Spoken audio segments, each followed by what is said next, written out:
Continuamos nuestra lectura, iba a decir, nuestra tertulia de Descubriendo el siglo XXI. En Nueva York, la capital del mundo, para todos ustedes, pero de forma especial para aquellos privados de libertad. Y privados de libertad no solamente porque están en una celda, sino privado de libertad en moverse está el enfermo paralítico, está el anciano, que muchas veces lo utilizamos para lo que nos conviene. Es curioso cuando somos jóvenes, cuando tenemos energía, cuando tenemos la cartera llenita, nos acordamos de nuestros padres, nos acordamos de que tienen dinero, nos acordamos de Santa Bárbara cuando truena, suele decir el refrán. Pero cuando ya estamos mayores, los hijos se han ido, muchas veces vienen a verlo. Por cierto, ¿con quién celebraron la fiesta de Thanksgiving? ¿Con un vecino, con un amigo, con un familiar? ¿O es una fiesta más, de un calendario más? Si tuviera cierto poder político, que gracias a Dios no lo tengo ni lo pienso tener, cambiaría las fiestas de Navidad y la fiesta de Acción de Gracias. Pondría desde el segundo domingo de noviembre hasta el 31 de diciembre, las fiestas del shopping, las fiestas de la compra. ¿Por qué digo esto? Pues porque el sentido de Acción de Gracias se ha perdido. La Navidad, ¿en qué la hemos hecho consistir? En comprar, en viajar, en comer, pero ¿realmente sigue teniendo el espíritu espiritual por el cual nació? Pues ahora se inventa el viernes negro, el lunes cibernético, las borracheras de no sé cuánto, las fiestas de la corporación, de la oficina. O sea, es comer, beber, viajar, gastar, gastar y gastar. ¿Y el espíritu de la Navidad? ¿Dónde? Muy buenas noches, si quieren. Por eso somos esclavos. Por eso estamos encarcelados si no tenemos el último modelo de carro, si no tenemos el último modelo de teléfono, si no tenemos el último modelo de qué, de cualquier cosa. Pero estoy seguro que no tenemos el último modelo de Biblia. Y a duras penas si hay alguna Biblia en el cajón del dormitorio o saber dónde. Y al fin y al cabo, muchos viven y luchan y trabajan como si nunca se fueran a morir. O como si se fueran a morir, pero llevándose para el cementerio la tarjeta de crédito y la cuenta del banco. Pero bueno, es un pensar en voz alta. Estábamos continuando brevemente con lo que comentábamos de la lectura de la palabra de Dios. En un ciclo de 3 años se lee prácticamente el 80%. Ciclo A, ciclo B y ciclo C, para saber qué evangelista. Ciclo A, San Mateo; ciclo B, San Marcos; ciclo C, San Lucas. Y San Juan completa esa presentación cuatridimensional, si es que vale la palabra, de la palabra de Dios. Y esto está tomado de la liturgia mozárabe. ¿Qué es la liturgia mozárabe? Es la liturgia de aquellos cristianos que vivieron bajo dominación musulmana en la península ibérica, o sea, en España y Portugal, durante los 700 años que duró la dominación musulmana. Desde el 711 hasta el 1492 oficialmente estuvieron en España, y en la península ibérica, pues también estuvieron en Portugal. De hecho, el nombre de Fátima, la Virgen de Fátima, Fátima es un nombre musulmán. Fátima era la hija de Mahoma, del gran profeta.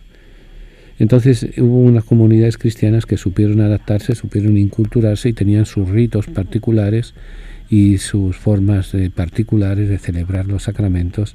Y una de las grandes riquezas que tenía la liturgia mozárabe era el conocimiento y la meditación sobre la palabra de Dios. Y así todavía siguen existiendo en liturgias mozárabes, liturgias gaélicas en Irlanda, liturgia ambrosiana en Milán, y podríamos ir viendo pequeños grupos, pero siguen con una gran riqueza. Y la lección divina es, para que se hagan un ejemplo, la liturgia mozárabe. Nosotros en la liturgia romana ahora tenemos varias, pero hasta el Concilio Vaticano II había una sola fórmula de celebrar la misa. Ahora hay como 14 o 15 fórmulas distintas. La Iglesia la Iglesia Católica de rito mozárabe tiene 360 formas distintas. Como comprenderá, una gran riqueza. Lo que más ha aprovechado la Iglesia, y por eso lo quiero resaltar, es la variedad del Evangelio cada año. Y este año, el 2018, que correspondería con el ciclo B, vamos a leer el Evangelio más corto, más antiguo, más, podemos decir, más sabroso, que es el Evangelio de San Marcos. Evangelio que ha sido un poco la cenicienta. Ahora, muchos de nuestros oyentes, estoy seguro que la única vez que van a oír hablar del Evangelio de San Marcos va a ser el día que vayan el domingo a misa, el domingo que vayan a misa, y para de contar. Bendito. No tiene 10 pesitos o 15 pesitos para comprarse una Biblia. Es más, no hace falta ni comprarla, se puede bajar por internet. Y hagan el esfuerzo en leerla, el Evangelio. Ahora, ¿quién fue este tal Marcos? ¿Por qué sabemos que fue Marcos el que escribió el Evangelio? Miren, hay una serie de autores en el siglo II. Primero, el siglo I es de grandes revuelos. Del año, siguiéndonos a una tradición ya secular, Jesús nace como 5 o 6 años antes del año 0 y muere en el año 30, en el año 33, o sea que tendría 38, 39 años. Bien. La primera generación desde el año 0 al año 40, la segunda del 40 al 80. Y a partir del 80 ya han desaparecido todos los testigos presenciales. A partir del año 70 empiezan a aparecer testimonios, escritos, colecciones de dichos, y empiezan a aparecer los primeros evangelios. ¿Quién nos habla del Evangelio de Marcos? Hay varios testimonios a partir del siglo II. Por ejemplo, Papías de Hierápolis, en el siglo II, cita a Juan el presbítero y dice: Marcos, intérprete de Pedro, según se acordaba, puso puntualmente por escrito, aunque no con orden, los dichos y hechos del Señor, pues él ni había oído al Señor ni le había seguido. O sea, Juan dice que Marcos no conoció a Jesús, pero cuenta de oídas, lo cual nos indica que Marcos, como Lucas, es cristiano de segunda generación. San Ireneo, que vive en la iglesia entre el año 140 y el 202, o sea, cuarta generación más o menos. San Ireneo, que es una de las figuras más importantes del siglo II en la vida cristiana, dice: después de la muerte de estos, Pedro y Pablo, Marcos, discípulo e intérprete de Pedro, nos comunicó por escrito las cosas que habían sido anunciadas por Pedro. O sea, ya San Ireneo, o sea, primera generación, del 0 al 40, del 40 al 80 segunda generación, del 80 al 120 tercera, del 120 al 160 cuarta generación. Ireneo de Lyon ya está en cuarta generación. Están hablando de que es Marcos el que ha escrito. Hay otro, uno de los primeros papas, Sisto, Cornelio, que los papas el papado son primero Pedro, después Sisto, Cornelio, Cipriano, Clemente Romano, que dura desde el 150 al 215, dice su opinión, que refiere que el Evangelio de Marcos fue escrito con esta ocasión. Cito: estando predicando Pedro públicamente la palabra de Dios en la ciudad de Roma y promulgando el Evangelio bajo la inspiración del Espíritu Santo, muchos de los que estaban con Marcos le aconsejaron que escribiese lo que el apóstol predicaba, puesto que seguía a Pedro y hacía tiempo que guardaba palabras en la memoria. Así Marcos compuso el Evangelio y lo entregó a aquellos que se lo habían pedido. Al enterarse Pedro de esto, no se opuso a su realización ni la fomentó. O sea, Clemente Romano, uno de los principales escritores sagrados, teólogos de la primera evangelización del primer momento de la historia. Orígenes, que es una de las figuras más importantes, o de los más importantes en ese grupo de teólogos, de filósofos que nacen en torno al cristianismo incipiente, También es citado también por Eusebio de Cesarea, dice: el segundo, el Evangelio según Marcos, que lo compuso conforme a lo que Pedro le había expuesto. O sea, en el fondo, por no estar citando, está San Eusebio de Cesarea, San Epifanio, San Juan Crisóstomo, San Jerónimo. San Jerónimo llega a decir: Marcos, discípulo e intérprete de Pedro, a ruegos de los hermanos de Roma, escribió un evangelio breve, conforme a lo que había oído referir a Pedro, y habiéndolo oído Pedro, lo aprobó y lo entregó a la Iglesia para que fuera leído como escriben Clemente y Papías, obispo de Hierápolis. O sea, hay un sentimiento unánime de que efectivamente se escribió el texto con influencias de Pedro. Es muy interesante saber a qué público y qué mentor está detrás de cada uno de los evangelios. El Evangelio de Juan es un rancho aparte, por así decir, es una reflexión muy personal de San Juan, influenciada por una serie de corrientes filosóficas y teológicas, pero lo más interesante son los sinópticos, que aunque parece que han escrito y la misma historia, sin embargo, unas grandes diferencias y hay un gran complemento. No se entiende completamente Marcos sin haber leído a Mateo y a Lucas, no se entiende Lucas sin haber leído a Marcos y Mateo, y viceversa. Hay una interacción entre ellos y en total los tres nos dan una visión tridimensional de la figura y del mensaje de Jesús. Ahora, ¿qué datos conocemos? ¿Cómo conocemos a Marcos? Se le conoce con dos nombres. Aparece en el libro de los Hechos de los Apóstoles, se la conoce con el nombre de Juan y con el nombre de Marcos, e incluso con los dos nombres, Juan Marcos. Es natural de Jerusalén, su madre se llamaba María, así aparece en el libro de los Hechos, capítulo 12, era sobrino de Bernabé, al que acompañó junto con Saulo de Jerusalén a Antioquía, y durante el primer viaje misional de Bernabé y Saulo lo acompaña inicialmente, pero luego se vuelve a Jerusalén. Lo que significa que provoca una fuerte tensión entre Pablo y Bernabé y está junto a Pablo durante la cautividad en Roma. O sea, se mueve en el círculo más íntimo de Pedro, en el círculo más íntimo de Pablo, y es testigo empieza a formar parte de la expedición del primer viaje, pero se queda a mitad, y él atiende en Roma cuando Pedro y Pablo mueren. Según la tradición, Pedro y Pablo mueren cuando la persecución de Nerón, pero ellos estaban viviendo en Roma. Pedro libre hasta cierto punto, formando comunidad, Pablo preso porque había apelado en la condena que le habían dado, era de arresto domiciliario.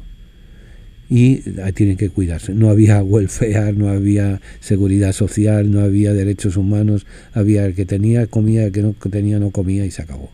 Marcos, aparentemente, según nos cuentan testimonios de la carta a los Colosenses, de Filemón, la segunda de Timoteo, le están cuidándose, se están preocupando de ambos, de Pedro y de Pablo. En la carta con relación a Pedro, en la primera carta, el autor lo llama hijo mío, refiriéndose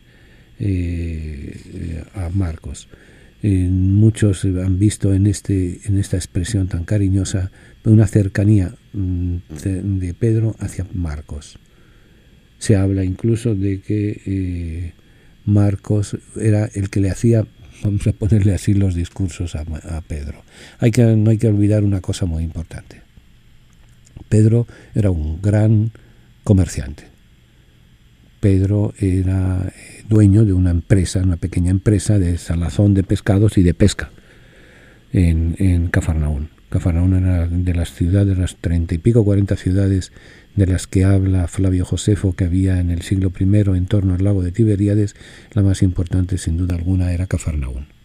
Centro de comercio, centro de pesca, centro de contribuciones de impuestos, y allí Pedro huele el dinero. Pero no necesariamente Pedro sabía leer y escribir, porque no todo el mundo sabía leer y escribir. Sabría echar sus cuentas, pero no era un astuto en los negocios, y no hablaba latín, hablaría arameo y hebreo. Entonces, ¿cómo se va a defender en Roma? Y ahí viene la ayuda de los secretarios, de los ayudantes. Bueno, tenemos un caso bien concreto. El Papa Francisco habla español, habla un poco de italiano y un poco de alemán. A duras penas habla inglés. Cuando ha tenido que ir a los viajes, por ejemplo, en estos momentos que estamos transmitiendo, está en Bangladesh. En Bangladesh se habla inglés, pero también las lenguas aborígenes, vaya usted a saber qué, y él necesita de intérpretes. Pedro le pasó lo mismo, y Marcos parece ser que fue el ayudante de él. Ahora, hay que fiarnos en todo esto a las tradiciones orales, hay que fiarnos a los apócrifos, hay que fiarnos a documentos paralelos, porque en el Evangelio es muy poco lo que conocemos. No se dice nada expresamente. Algunos lo han identificado con el joven que huyó desnudo después del prendimiento de Jesús, si se acuerdan, en la noche de la Pasión, cuando Jesús es prendido en el huerto de los Olivos, un muchacho lo persigue, va de presentado, de averiguado, a ver qué es lo que ocurre, y va envuelto en una sábana, le intentan agarrar y él sale desnudo corriendo. Siempre se ha corrido la leyenda de que ese tal era Marcos. Pero no está muy clara esta interpretación. Otros piensan es una figura simbólica. Leyendo entre líneas se advierte una gran relación del autor con Pedro. Hay ciertas narraciones que cuenta Marcos que solamente una persona que ha sido testigo puede hablarla. Por ejemplo, se acentúan datos que no dejan bien a Pedro: apártate de mí, Satanás, anuncio de las negaciones, el sueño en Getsemaní, negaciones y juramento. O sea, cuando se acuerdan, y tú, ¿quién dice que soy yo? ¿Quién dice que es la gente que soy yo? Entonces tú eres tú el Mesías, o muy macho Pedro. Pero cuando se encuentra con la criada del sumo sacerdote, que le dice, tú eres de ellos, no, lo niega enseguida. O sea, hay ciertos datos que se los tuvo que haber comunicado personalmente el protagonista al autor del Evangelio. Por ahí se cuela la cercanía, y obviamente uno no va a ir presumiendo de las debilidades. Cuando presumimos de nuestras virtudes, de nuestro poder, de nuestras cosas, pero no de las debilidades. Y sin embargo Marcos nos cuenta las debilidades de Pedro, lo cual nos da a indicar que hay una cierta relación muy cercana. Ahora, para uno, ¿por qué Marcos escribió el Evangelio? Muchos comentaristas piensan que fueron circunstancias muy preocupantes las que movieron a Marcos a escribir su obra. Ahora, no se ponen muy de acuerdo los autores. Para un grupo de investigadores, Marcos intentó adoptar una postura media entre dos corrientes que se estaban imponiendo en el cristianismo primitivo. Una corriente insistía en Jesús resucitado y su presencia misteriosa en la comunidad, olvidando las raíces históricas de su persona. O sea, una corriente: Jesús ha resucitado, está entre nosotros, nadie lo ve, nadie lo entiende, pero sabemos que está entre nosotros. Es intangible, es invisible. Y se ignora que él vivió en una determinada época, en una historia, con un gobernador romano, con un Herodes que era tan Herodes o tan sinvergüenza como su padre. O sea, él era hijo de sus circunstancias. Eso se elimina. Y la otra hipótesis ponía la fuerza en recordar al pasado terreno de Jesús, olvidando su presencia actual en medio de la comunidad y su venida al fin de los tiempos. O sea, ya vino, es recordarlo, pero recordarlo con sus pelos y señales, como si fuera un recuerdo que se acaba de ir, pero que está presente. O sea, es una ambivalencia entre las dos. Al cabo de unos años, ciertos cristianos de Siria comenzaron a presentar a Jesús como el más poderoso de todos los seres divinos. Para ellos se servían de una colección de milagros. Frente a ellos, Pablo predicaba a Jesús muerto y resucitado, y fue Marcos quien intentó solucionar el conflicto reinterpretando los milagros e incorporando otras tradiciones. O sea, ante la crisis que se forma pensemos una cosa muy importante. Los 300 primeros, es más, los 200 primeros años del cristianismo fueron como una olla a presión. Desaparecen los testigos iniciales, Jesús no deja nada escrito, hay que surtirnos, por así decir, de las experiencias de la primera generación ya anciana y la segunda generación que ha logrado recibir el testimonio de la primera generación y tener acceso a ciertas recopilaciones de textos de acciones de Jesús. Entonces, esto es como poner en una olla. Imaginémonos poner en una olla el testimonio de los pocos testigos de Jesús que todavía vivían, el testimonio escrito de algunas tradiciones, el testimonio de los primeros discípulos de la segunda generación, que es lo que está pasando aquí, las tradiciones romanas, la presentación de Jesús como Señor del universo, y todo eso se va incluyendo y se pone a presión y sale lo que conocemos. Tiene ya su Biblia, la colección de libros que han marcado la historia de la humanidad en los últimos 25 siglos. Si aún no posee una Biblia, nosotros podemos ofrecérsela a un precio módico, tanto en inglés como en español, o incluso bilingüe. Para precios y ediciones, favor de llamar a Descubriendo el Siglo XXI, 212-244-4778, 212-244-4778, o visite nuestra página de internet www.descubriendoelsiglo21.com, sección de tienda. ¿Sabías qué significa la palabra cruz? ¿O la palabra Pascua? ¿O la palabra concilio? Pues bien, podrás encontrar las respuestas a estas preguntas y a 313 más en el libro ¿Sabías qué?, escrito por el padre Tomás del Valle. En dicho libro se recogen las preguntas e inquietudes que los oyentes del programa La Tertulia han ido haciendo en el programa a lo largo de los años. No deje de comprar este libro, que le ayudará en las dudas y reflexiones. Comprándolo ayuda para que La Tertulia del siglo XXI siga manteniéndose en el aire. Para comprar o pedir, llame o escriba a nuestras oficinas. Descubriendo el siglo XXI, 212-244-4778, o encárguelo por email radiosiglo21@aol.com. Es probable que usted haya oído hablar de Jerusalén, no digamos de Belén o de Cafarnaún, ciudades que guardan el recuerdo de la vida y la predicación de Jesús. Pero ¿sabe qué? También están Petra, la ciudad rosada en Jordania donde vivió San Pablo, o el Monte Nebo, desde donde Moisés contempla la tierra prometida y muere. ¿Sabe qué? Que le invito a que me acompañe a visitar estos lugares esparcidos por el mapa de la Tierra Santa. Voy a salir para allá entre el 18 de febrero y el 3 de marzo, o sea, para el año que viene. Voy a recorrer todos estos lugares. Va a ser una peregrinación especial, pero si quiere recibir más información, llame a mi oficina al 212-244-4778. Repito, llame a mi oficina al 212-244-4778 o escriba a P.O. Box 1170, New York, 118 para recibir más información. Repito, P.O. Box 1170, 1170, Nueva York, 118, y recibirá información de esta fascinante aventura de recorrer los caminos de la Biblia. Caminante no hay camino, se hace camino al andar. Continuamos nuestra tertulia y quiero recordarles pues varias cosas. Este fin de semana tenemos en la parroquia San Columba, tenemos la celebración del seminario. Vamos a tener precisamente una presentación más exhaustiva del Evangelio de San Marcos. Así que todo aquel que quiera participar está invitado.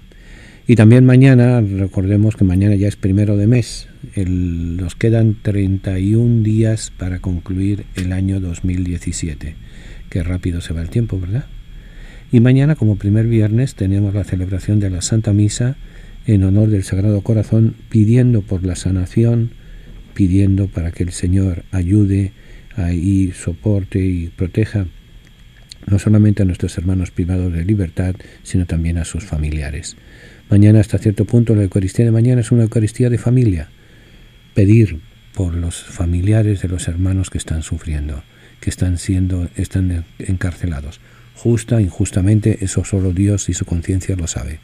Pero mientras tanto, el que está preso, algo habrá hecho o no habrá hecho, eso ya entre Dios y él se entienden. Pero muchas veces nos olvidamos que detrás de cada preso hay un padre, hay una madre, hay un esposo, hay una esposa, hay unos hijos, unas hijas, unos hermanos, hay una familia que está sufriendo. Y por tanto tenemos que ser misericordiosos. No, al fin y al cabo, no es nada extraordinario lo que estamos haciendo. ¿Se acuerdan de los que fueron a misa el Evangelio del domingo pasado? Del domingo del día de Cristo Rey, el día del juicio final. ¿Qué es lo que nos va a dar la apertura a las puertas del reino de los cielos? El hambre que hemos ayudado a disminuir, el enfermo o el preso que hemos visitado, el emigrante que hemos acogido.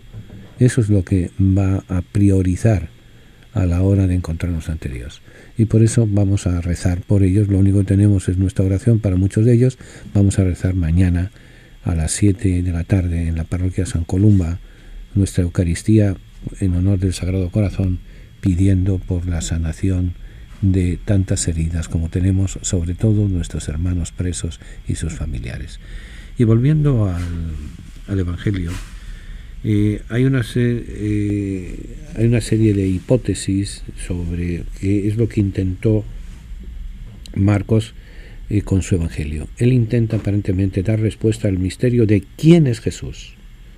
Eso quiere decir que las cosas no estaban tan claras en la primera generación, primera, segunda, tercera generación. Fue poco a poco que se fue. Imaginemos que hasta el Concilio de Calcedonia, en el año 451, hay discusiones sobre la naturaleza de Jesús. ¿Quién es Jesús? Y Marcos va a tratar de presentarnos una respuesta a ese quién es Jesús. Y fíjense que vamos a estar durante 52 domingos leyendo fragmentos de Marcos. Va a haber casi un mes y pico del verano, en que hay una cuña metida ahí de San Juan, capítulo 6 y 7, porque Marcos no habla casi de la Eucaristía. Entonces, aquellos temas en el plan de salvación que la Iglesia, como madre y maestra, ha diseñado para que vayamos conociendo y vayamos alimentando nuestra fe, va a ser incluido largos segmentos de Juan en el Evangelio de Marcos, para poder tener una visión clara en el año litúrgico. Ahora, intentar, o sea, si fuéramos a resumir, ¿quién es Jesús? Jesús es el Señor. Y en torno a ese principio va a elaborar Marcos todo su Evangelio.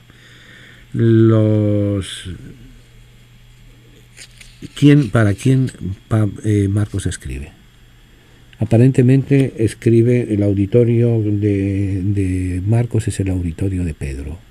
Ahora, no dice en qué lugar vivía Pedro por entonces, porque Pedro estuvo después de Jerusalén. O sea, las trayectorias de Pedro son Betsaida, Cafarnaún, eso en la Galilea.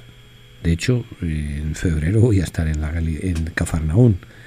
Y el que quiera venir conmigo le invito a comer, y va por la casa pescado del lago de Tiberíades. En los mismos peces, bueno, los mismos no, porque ya se han podrido y se han comido, que se pescaban en tiempo de Jesús y que vendía y negociaba Pedro, todavía siguen existiendo. Les invito a comer pescado frito en Cafarnaún para el mes de febrero. Y Pedro se desenvuelve como pez en el agua, nunca mejor dicho, en la zona de Tiberíades, en la zona de Cafarnaún, Betsaida, Magdala. De allí va a subir a Jerusalén casi obligado. Y en Jerusalén es el que tiene que tomar la iniciativa después de Pentecostés. De Jerusalén, con todos los revuelos, cuando las cosas se empiezan a poner delicadas, sale de Jerusalén y va a Antioquía de Siria. En Antioquía de Siria va a haber una gran comunidad cristiana. De Antioquía de Siria va a Roma, y allí se hace el líder de la comunidad creyente, y allí muere crucificado. Bueno, pues la comunidad de Roma parece ser que es la más importante. Ahora, el Evangelio se advierte que los destinatarios no son cristianos de origen judío, sino más bien de origen pagano. lo cual cuadra con la hipótesis de que Pedro ya estaba en Roma y Marcos andaba detrás de él como secretario. ¿Por qué se afirma de que no son cristianos de origen judío, no son judeocristianos? Primero, traduce los vocablos, las palabras arameas, cosa innecesaria para un judío. O sea, palabras que no entiendes, hay que traducirse. Por ejemplo, la palabra Boanerges, hijos del trueno, es una palabra aramea, que Marcos la traduce. Talita Kumi, niña, a ti te digo, levántate. Éfeta, ábrete. Corbán, Abba es padre. Gólgota, Eloí lama sabachthani. Entonces, palabras judías que entran en la narración de un mensaje dirigido a no judíos, hay que explicarles las palabras. Explica costumbres, primero palabras, segundo explica costumbres judías. Por ejemplo, comer con manos impuras, el primer día de los ácimos, la parascebe. Y tercero, o sea, primero palabras, después costumbres. Y tercero, no habla de temas que el auditorio no habría entendido, como la contraposición entre la ley antigua y la nueva ley. O sea, esa discusión que va a parecer fuerte en Mateo, él la obvia. ¿Por qué? Porque son líos de judíos y que ellos no, los paganos no tienen por qué saberlo. No habla de temas que la audiencia no hubiera entendido. En la misma línea se habla poco del cumplimiento de las profecías. Marcos acude poco a las profecías. ¿Por qué? Porque eso es exclusivo del Antiguo Testamento y eso es conocido por los que procedían del judaísmo, lo cual lleva a que son cristianos provenientes del cristianismo. Nos sugiere la comparación con el Evangelio de Mateo, dirigida a cristianos de origen judío, ya que no contiene datos hirientes para los paganos y sí otros que le resultan favorables. Por ejemplo, el episodio de la mujer sirofenicia que pide la curación de una hija es muy duro la versión de Mateo. Jesús dice que solo ha sido enviado a las ovejas de la casa de Israel y que no está bien quitar el pan a los hijos para dárselo a los perros. En cambio, la versión de Marcos es mucho más suave.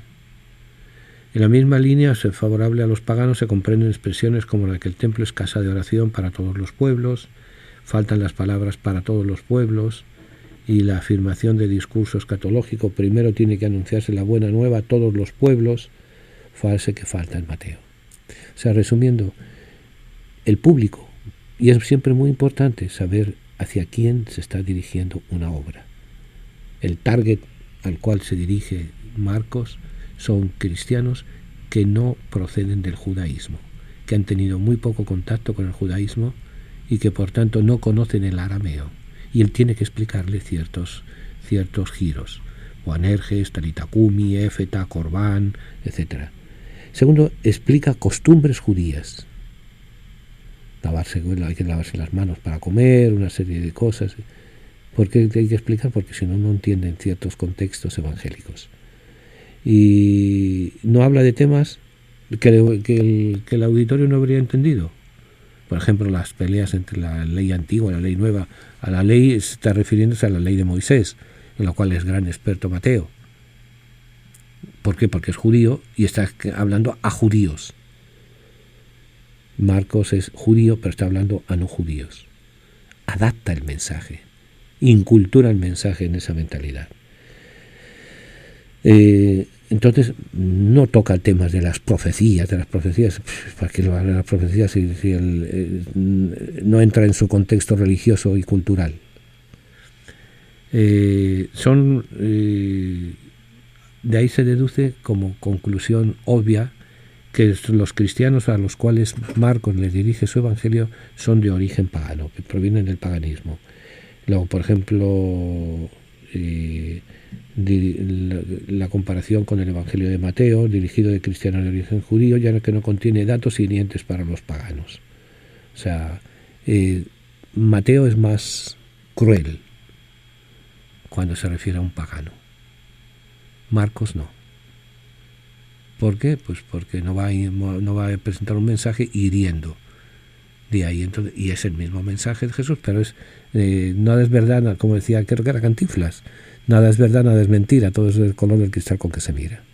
O sea, hay que suavizar, hay que presentar el mensaje. Fecha y redacción y lugar de la redacción. Poner por escrito los recuerdos sobre Jesús habría sido una cosa fácil y realizable en poco tiempo. Si Jesús murió hacia el año 30, no tendría nada de extraño que para el 40 al 45 estuviese ya escrito el Evangelio. Esta era también la opinión de la tradición. Sin embargo, los comentaristas actuales ven la cosa de forma más complicada. Se inclinan a datar los Evangelios en fecha más tardía por dos motivos principales. Primero, los Evangelios no son simples recuerdos de lo que Jesús hizo. O sea, no es una memoria histórica, no es una narración de lo que hizo y dijo. Los datos están marcados por las preocupaciones y problemas de cada comunidad. Esto supone un largo periodo de tiempo de varias décadas. O sea, está reflejando problemas, no está contándonos historias, no está contándonos biografías. Y claro, el problema tarda, los problemas de convivencia no salen el día siguiente de formar la comunidad. Es en el desarrollo, en la convivencia, en el día a día, donde empiezan a aparecer las dificultades. Comentaristas actuales ven la cosa de forma más complicada. Se inclinan a datar los Evangelios en fecha más tardía por dos motivos principales. Primero, los Evangelios no son simples recuerdos de lo que Jesús hizo y dijo, sino que están marcados por las preocupaciones y problemas de cada comunidad. ¿Cuántas veces nos he dicho que para entender el texto hay que conocer el contexto? Por eso hay pretexto muchas veces para manipular el texto. El contexto, el aquí y el ahora es muy importante. Y en segundo lugar, los Evangelios hacen clara referencia a la destrucción de Jerusalén en el año 70, lo cual quiere decir que son posteriores del año 70. O sea, si hay referencias, es como si, por ejemplo, se escribe una novela hoy en día o una crónica y se habla de las Torres Gemelas. Eso ya la destrucción de las Torres Gemelas, eso ya nos indica que está escrita después del año 2001. Porque hasta septiembre del 2001 las torres estaban en su sitio. Y desde la destrucción de las Torres Gemelas ya automáticamente cuando habla de la destrucción de Jerusalén y veladamente quiere decir que estamos hablando después del año 70. Por ejemplo, en el caso de Lucas nos cuenta dos milagros, un milagro y una parábola. Un milagro es la expulsión de los demonios de un poseso, que cuando Jesús le pregunta cuántos son de legión, ¿por qué dice eso? Porque en el subconsciente judío estaba muy metido el hecho de que la legión romana que había avasallado y destruido y quemado el templo de Jerusalén tenía como estandarte un cerdo. Entonces los cerdos van en legión, los diablos van dentro de los cerdos, porque la legión romana tenía su símbolo en los cerdos. La parábola de Lucas nos cuenta también la parábola del hijo pródigo. ¿Dónde viene a terminar el hijo pródigo? Cuidando lechones, cuidando cerdos. Eso podría significar, para nuestra cultura, un trabajo más o menos, un trabajo digno, más o menos sucio, pero digno. Pero es que para el contexto judío, el servir a los cerdos era servir a los romanos. Servir a los romanos era servir a los paganos. Servir a los paganos era los enemigos de Israel, los enemigos de Yahvé. O sea, se llega tan y tan bajo que tiene que servir a los criminales, a los asesinos, a los paganos, que eso están representados con los cerdos. Por eso la importancia de conocer el texto.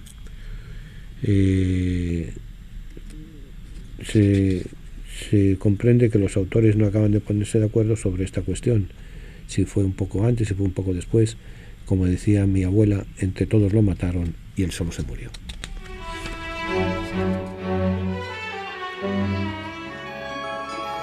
Descubriendo el siglo XXI, en colaboración con la parroquia de San Columba, les invita a participar en los seminarios de formación bíblica y teológica. Se llevarán a cabo 2 veces al mes, los días sábados, entre 12 del mediodía y 4 de la tarde. Para mayor información, llamar al 212-244-4778, 244-4778 o visitar nuestra página www.descubriendoelsiglo21.com, donde encontrará más información. ¿Sabía usted que el lago de Tiberíades fue el escenario principal de la vida pública de Jesús? Pero en aquella época se llamaba Ian Kinneret. Este nombre proviene de la palabra hebrea kinor, que significa lira, instrumento musical de formato oval. La forma del lago les recordaba a las personas un kinor, una lira, y las brisas refrescantes les recordaban el agradable sonido del kinor. De ahí es donde nace la palabra Kinneret, y de Kinneret nace la palabra Genesaret. En las orillas de este lago vamos a dormir varias noches durante nuestro viaje a Tierra Santa, el cual lo vamos a llevar a cabo entre el 18 de febrero y el 3 de marzo de 2018. Vamos a visitar los lugares donde la Biblia se hizo realidad: Jerusalén, Belén, Cafarnaún, Amán, Gerasa, Petra, Jericó. Únete a nosotros, al Padre Tomás del Valle, a los oyentes de la tertulia, en esta experiencia de fe, de historia, de alegría. ¿Saben qué? Vamos a recorrer la tierra de la Biblia. Para mayor información llame al 212-244-4778 o escriba al P.O. Box 1170, New York, New York 118. Repito, llame si está interesado en vivir esta aventura especial al 212-244-4778 o escriba al P.O. Box 1170, New York, New York 118. Dese rápido, hay poco espacio.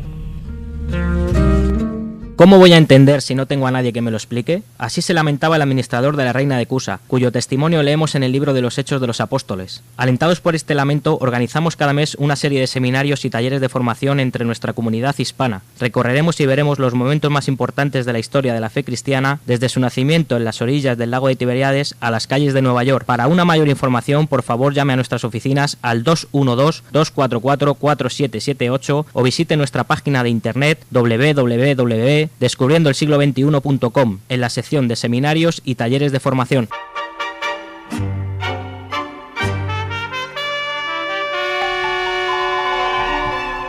Continuamos nuestra tertulia y podríamos estar hablando sobre fecha y lugar de redacción, el lugar pues en Roma, en fin, es complicado.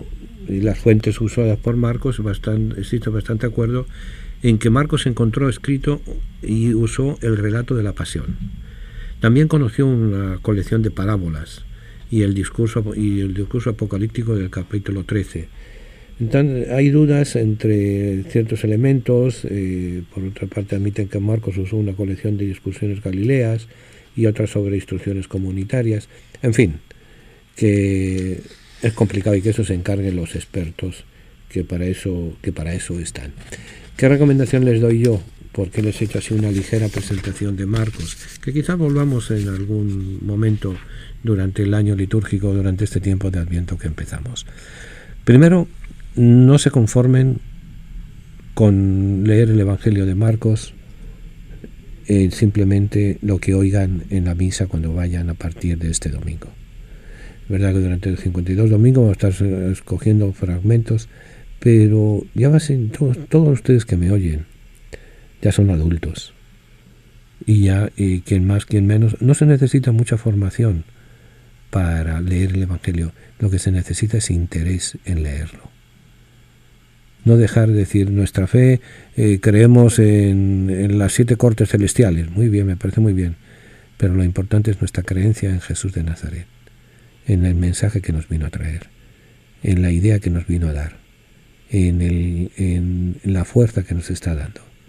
Y él va presentando su plan de acción, su business plan, por así decir, reflejado en la obra de Marcos. Este año hay que concentrarnos en la obra de Marcos. El año que viene, si estamos de este lado del mundo, estamos en este mundo, pues veremos Lucas y después volveremos a ver Mateo y demás.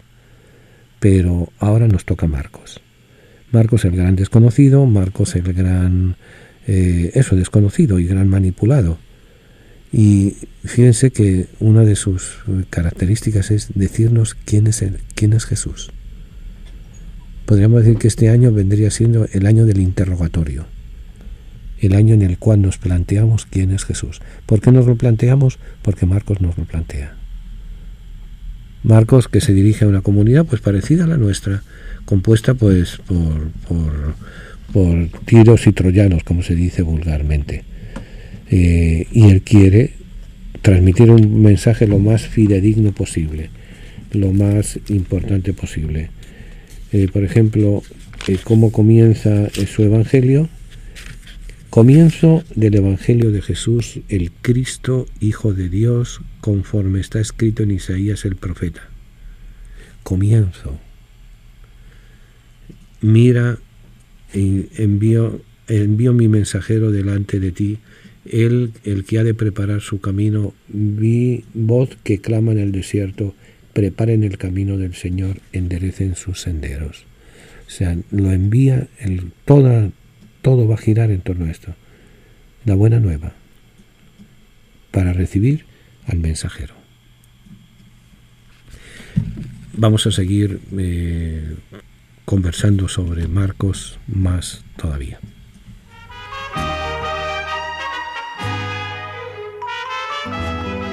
Venga a honrar al Divino Niño Jesús el tercer domingo de cada mes.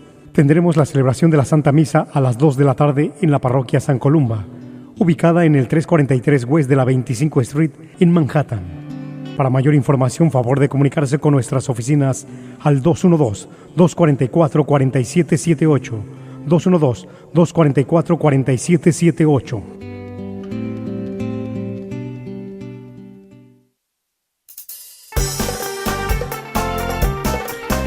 Continuamos nuestra tertulia y quiero recordarles varias cosas de nuevo.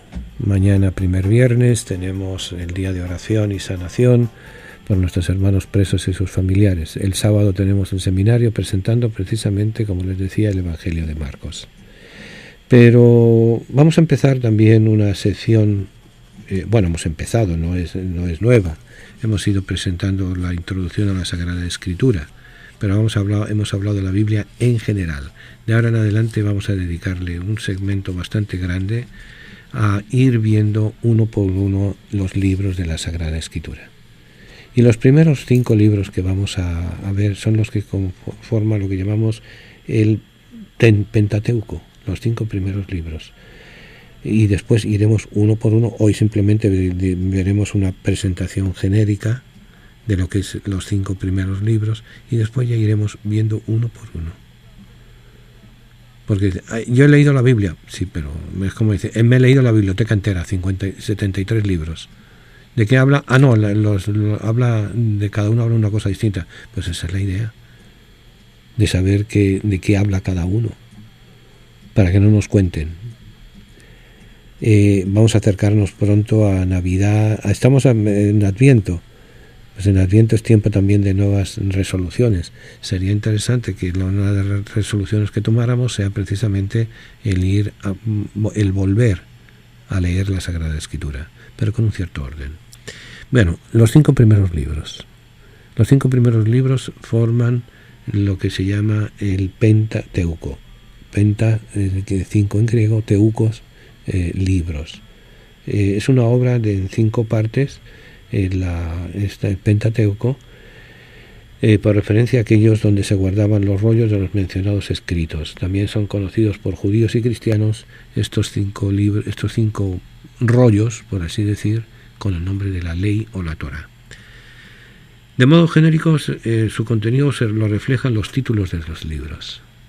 Por ejemplo, el primer libro es el libro del Génesis, que nos va a hablar de los orígenes del mundo, del hombre y del pueblo de Israel. Orígenes, Génesis, viene el verbo griego ginomai, engendrados. El segundo libro va a ser el Éxodo, que nos va a narrar como punto fundamental la salida de Egipto. El tercero, el Levítico, leyes de santidad, leyes relativas a la santidad y al culto. El cuarto libro es el libro de los números. Nos habla de los censos y listas de los que salieron de Egipto y anduvieron por el desierto. O sea, agrupar fuerzas, vamos a ponerlo en palabras que conocemos. El pueblo de Dios sale de la esclavitud, se tira al desierto, tiene una serie de aventuras, una serie de vicisitudes, el cruce del mar, la alianza en el Sinaí, la llegada a la tierra prometida, pero llega un momento que dice, bueno, pero en ese momentito, ¿quién es quién? ¿Quién ha salido? ¿Quién se ha muerto? ¿Quién vive? ¿Quiénes hemos llegado? ¿Qué es lo que vamos a hacer de ahora en adelante? Entonces el libro de los números. Y luego ya las últimas leyes que da Moisés, aparentemente Moisés, veremos que se le atribuye a él, pero él no lo escribió. El Deuteronomio, la segunda ley dada por Moisés antes de entrar en la tierra prometida. Moisés no llega a entrar. Una de las razones aducidas en el mismo libro sagrado, se lo dice el Señor muy claro, dudaste. Entonces si dudas, no confías. No confiaste en mi providencia, y ahí va tu castigo. La estructura de todo el Pentateuco podríamos verla en 9 apartados. Primer apartado, el capítulo del libro del Génesis, del capítulo 1 al 11, que nos hablan de la creación e historia de la humanidad hasta Abraham. Podríamos decir que es la prehistoria. El segundo bloque, en el libro del Génesis, del capítulo 12 al 50. Que nos habla de la historia de los patriarcas, de Abraham, de Isaac, de Jacob, de sus hijos. Ya la tercera parte, la estructura, son 2 bloques en el libro del Éxodo, del capítulo 1 al 18 y del 19 al 40. Esclavitud en Egipto, liberación y camino por el desierto hasta el Sinaí, la primera parte. La segunda parte, la alianza del Sinaí, del capítulo 19 al 40, alianza del Sinaí, gran bloque de legislación, el decálogo, el código de la alianza y las prescripciones rituales. La quinta parte de esta estructura abarca prácticamente todo el libro del Levítico. Todo el libro del Levítico nos va a hablar sobre la legislación, sobre los sacrificios, los sacerdotes, la pureza ritual y la santidad. Sexta parte de la estructura, cada uno de los libros, excepto el Levítico, que es un grupo aparte, está dividido en 2 partes. Los 10 primeros capítulos, los preparativos para la partida del Sinaí y algunas leyes. Y los del 11 al 36, las etapas en el desierto, desde Sinaí hasta Moab, con una larga estancia intermedia en Cadés y nuevas leyes sobre sacrificios y sacerdotes. El Deuteronomio, el último libro del Pentateuco, 3 amplios discursos, capítulo de Moisés en Moab, recordando las etapas del desierto y los mandamientos, y luego del 31, que son los 30 primeros capítulos. Y luego del 31 al 34, las últimas disposiciones y la muerte de Moisés en Moab. ¿Dónde queda Moab? Moab es en Jordania. De hecho, vamos a uno de los sitios que vamos a visitar cuando vayamos en febrero, es el lugar donde contempla Moisés la tierra prometida y muere. Y Moisés pidió que no se supiera dónde estaba enterrado. Se lo entierran en una tumba secreta. ¿Para qué? Para que no se forme un santuario en torno a sus restos y le hagan sombra a Yahvé, a la cercanía de Dios. Hay una tumba supuestamente de Moisés. Que yo sepa, hay 2 tumbas. Una escondida prácticamente en las montañas de Moab, en la montaña que baja hacia Jericó para entrar en el valle de Jericó y en el valle del Mar Muerto, y la otra subiendo de Jericó hacia Jerusalén a media altura, más o menos, casi como a 400, 500 metros sobre el nivel del mar, desde 300, 400 metros debajo del nivel del mar, que se sube desde el Mar Muerto. A mano izquierda, según se entra en Jerusalén, hay un pequeño santuario musulmán donde se habla de la presencia de la tumba de Moisés. Si es cierto, como dicen los italianos, si non è vero ben trovato. Si no es cierto, podría pasar por cierto. Pero el punto es ese. Todo se circunscribe a una historia de la creación, una historia de la familia, una historia de la esclavitud y la liberación de la esclavitud, preparativos para ese avance. Siempre, fíjense, toda la historia del pueblo de Dios es un caminar, es algo dinámico, algo activo, es la búsqueda de un sueño. la búsqueda de una tierra prometida, la búsqueda del bien y del mal, la búsqueda que se realiza donde en familia, que tiene unas normas de conducta, que tiene unos datos que pueden ser históricos, que no lo pueden ser, entonces eso ya es distinto y demás.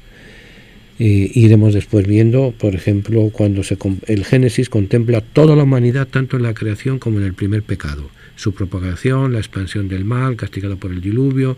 Con Noé se da un nuevo comienzo a la humanidad, aunque la atención se centra en los descendientes de Sem, uno de los hijos de Noé, hasta Abraham. De los hijos de Abraham se sigue la línea de Isaac y luego la de Jacob, dejando al margen la de Ismael y de Esaú.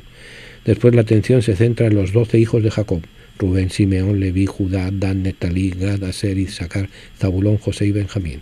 De ahí van a surgir las 12 tribus que forman el pueblo de Israel, destacando entre ellos Judá y José. Y el libro del Éxodo se va a fijar en Moisés y Aarón, descendientes de Leví.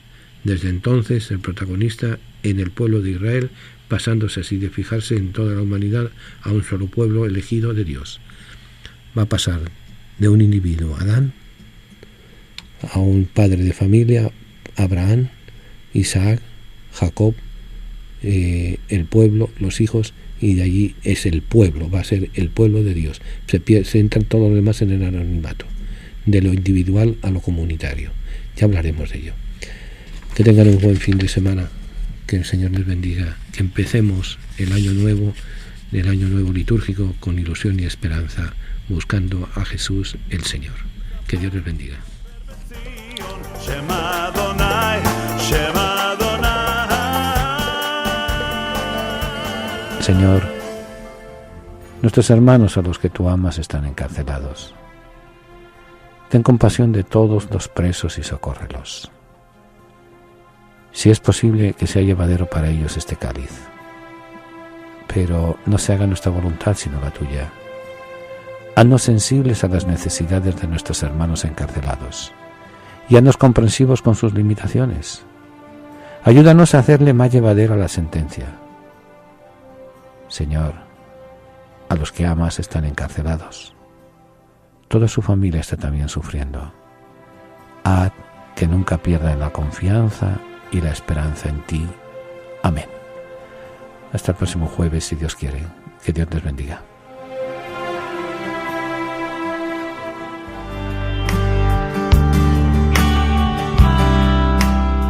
Ha escuchado el programa La Tertulia. Si desea copia de este programa, comuníquese con nuestras oficinas al 212-244-4778. Se sugiere un donativo para gastos de envío.